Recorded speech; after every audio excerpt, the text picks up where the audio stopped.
وإذ قال ربك للملائكة إني جاعل في الأرض خليفة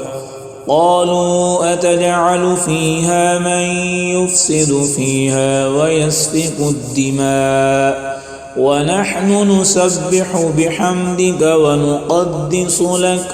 قال إني أعلم ما لا تعلمون وعلم آدم الأسماء كلها ثم عرضهم على الملائكة فقال أنبئوني بأسماء هؤلاء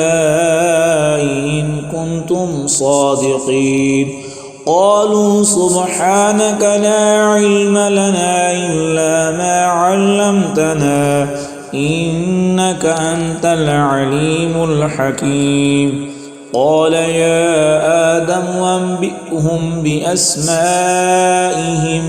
فلما أنبأهم بأسمائهم قال ألم أقل لكم إني أعلم غيب السماوات والأرض وأعلم ما تبدون وما كنتم تكتمون وإذ قلنا للملائكة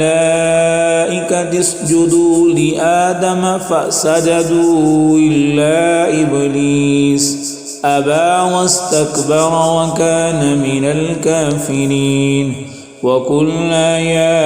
آدم اسكن أنت وزوجك الجنة وكلا منها رغدا حيث شئتما